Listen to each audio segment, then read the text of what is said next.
देखिए विद्यार्थियों, आज हम आपको ट्रांसलेशन में इम्पेरेटिव सेंटेंस सिखाएंगे। इम्पेरेटिव को हिंदी में कहते हैं आज्ञावाचक, लेकिन इसमें केवल आज्ञा नहीं होती, इसमें आदेश भी होता है, आग्रह भी होता है और मना भी किया जाता है। तो इन वाक्यों में आदेश होता है, सलाह, अनुरोध जिसे रिक्वेस्ट कहते हैं, निषेध जैसे डू नॉट, नेवर आदि वाक्य।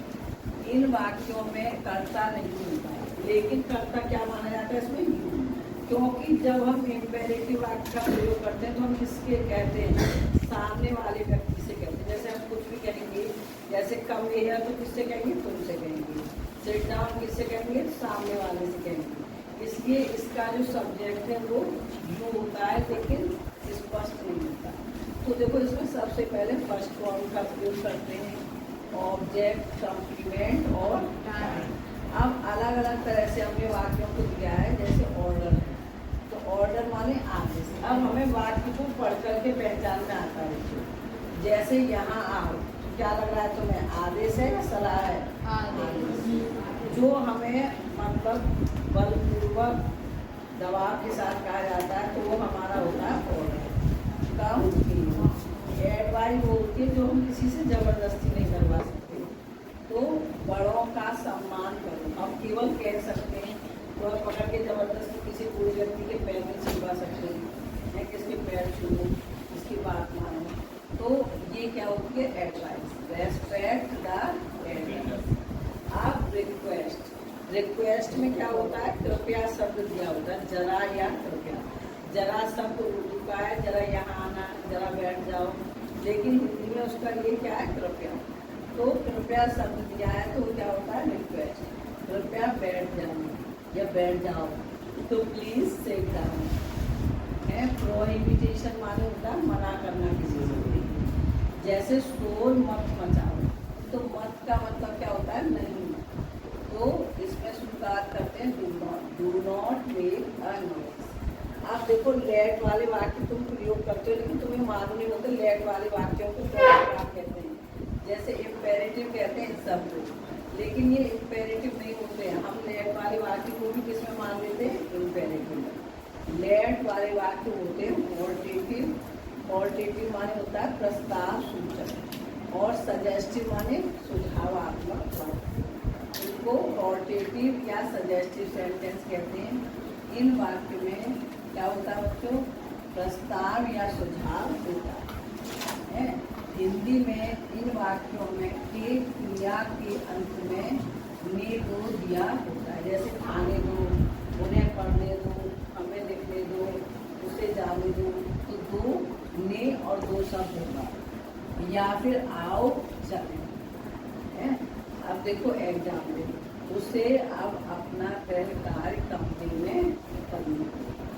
तो देखो हमने बनाया तुम्हें स्पष्ट। इसमें वाक्य में क्या होता है, दो ऑब्जेक्ट होते हैं, जैसे उसे, और दूसरा क्या हो गया, अपना गृह कार्य।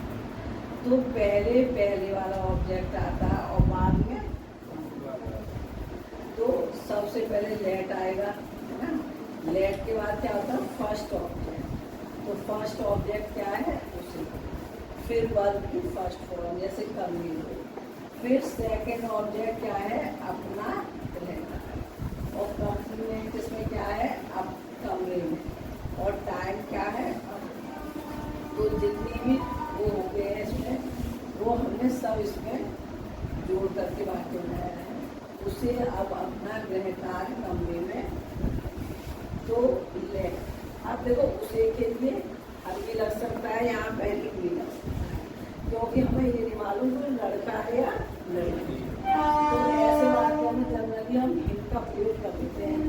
तो लेट हिम डू अपना गृह कार्य। अब देखो इसमें वाक्य में जैसे ये होता केवल वाक्य अपना काम करो, तो उसमें क्या लगाते, तो उसमें हिज नहीं लगाते, उसमें क्या लगाते, डू योर वर्क। लेकिन इसमें क्या है, उसे के अनुसार अपनी क्या अंग्रेजी होगी, आपके स्वास्थ्य के देखभाल के लिए आपने क्षेत्र बदलाना, गरीबी से होने वाली समस्याओं से बचने के लिए, ठीक है। तो देखो उसे अब अपना गृह कार्य कमरे में करने, तो लेट आएगा और उसे की अंग्रेजी हिम, करने की अंग्रेजी डू, तो लेट हिम डू अपना गृह कार्य, तो his homework in the room now. अब यहीं पर ये होता कि मुझे अपना गृह कार्य, तो यहाँ क्या करते लेट यू माई होम, उन्हें अपना गृह कार्य, तो लेट देम डू देयर। इन वाले वाक्यों में सब में केवल योर ही आएगा, है ना, इसमें पहले ऑब्जेक्ट के अनुसार होगा। अब इसका नेगेटिव जो होगा बच्चों, तो उसमें फर्स्ट ऑब्जेक्ट के बाद नॉट लगा, डू नॉट नहीं लगेगा, इसमें केवल नॉट लगेगा।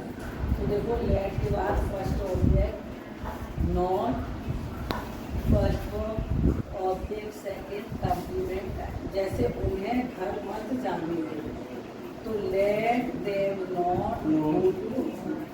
अब देखो अब इसके अलावा बच्चों देखो, जैसे हमने बताया ना आपको, आओ घर चले, आओ पुस्तक पढ़ें, तो आओ शब्द दिया हो तो आओ की अंग्रेजी कम नहीं होगी यहाँ, है ना, तो क्या होगी लेट अस।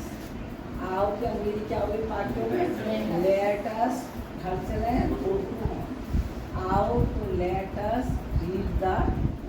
इसी आधार पर आपको ये बात बनानी है। Thank you for listening, have a nice day.